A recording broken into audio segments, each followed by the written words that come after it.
The relationship between banker and customer is discussed here. Basically, there are two relationships, that is general relationship and special relationship. And here we are going to discuss about the general special relationship. So special relationship is divided into two categories, rights of banker and obligations of banker. First one, what are the different rights available for the banking institutions in India? First one is right to charge interest, right to levy commission and service charges, right of general lien, the right of set-off, and right of appropriation. We'll discuss each one of them in detail. First one, right to charge interest.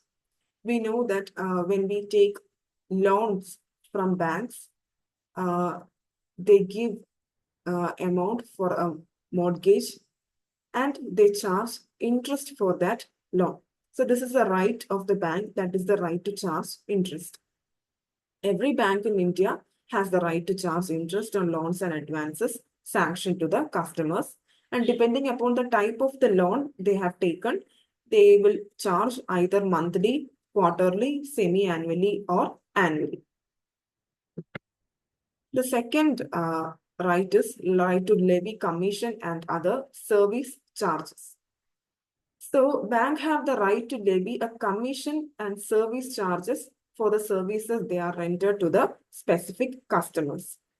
The services may be like SMS notification service or maybe retail banking and other services.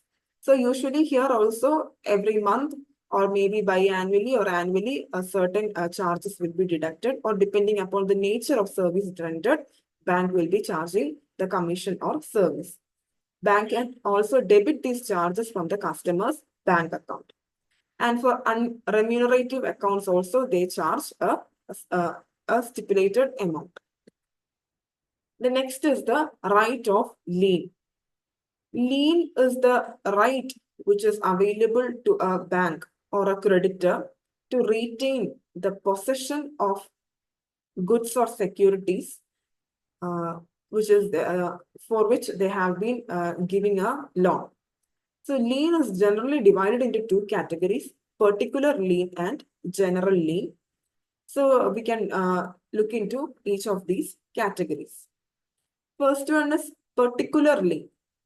Suppose if your laptop is having a service and you are going to a shop for repairing it. And maybe that person is charging you maybe 1,000 rupees for repair charges, and you may not have that much rupees to pay to that person. Then he may retain the possession of the laptop till you pay that rupees 1,000. So this is the case of particular lien. That is, in case of particular lien, the creditor gets the right to retain possession of only those particular or specific goods or securities for which the due is being arisen. And that creditor cannot retain or possess the right of any other property or goods or securities. So this is known as particular lien. And the next category is general lien.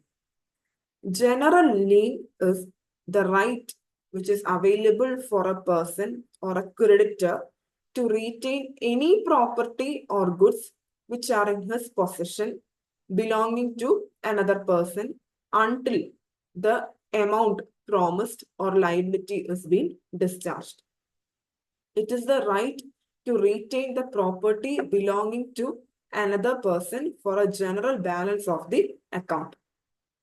Suppose if A is having two accounts in the bank. One is in the savings bank. He is having rupees 5 lakh credit balance. And in the current account, he may have an overdraft of rupees 10 lakh. Then the bank can exercise the right of lien. That is, he can retain the possession of that savings bank account, how much ever balance is there, for the amount which is due on current account. So banker's lien is general lien. not a particular lien. So the bank is having the right to retain the property or possession of amount belonging to the customer until the promise or liability is being discharged. The next right is a right to set off. A right to set off means if a person is having more than, or a customer is having more than one account, or maybe he is having two or more accounts, then the bank is having the right to combine two accounts which is in the name of the same customer, and bank can set off the amount. That is, a bank possesses the right of set off, which enable him to combine two accounts in the name of the same customer. That is, if a customer is having debit balance in one account, then bank can adjust it and set off with the credit balance in another account.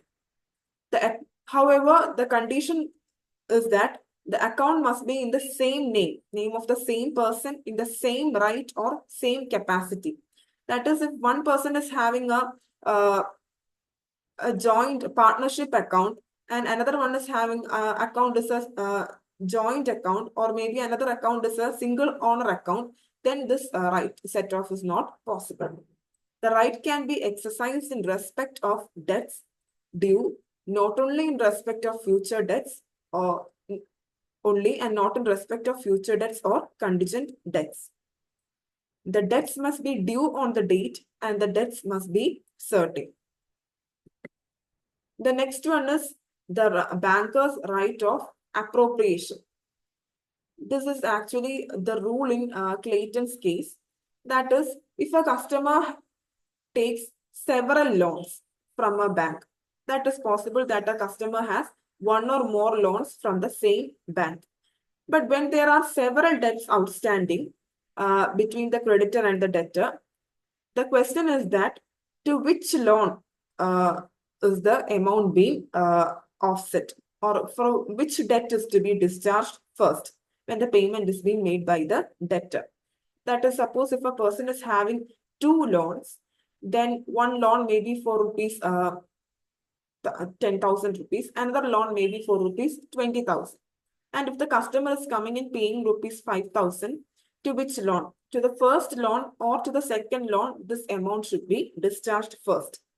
In that case, rule in Clayton's case will be applied. That is, the customer's first priority is for the customer. The customer is having the right to tell that, okay, this amount should be offset for the first loan or the second loan. If the customer is not having a clear not made a clear instruction to the bank, means the bank is having the right of appropriation. According to their discretion, they will be debiting the amount.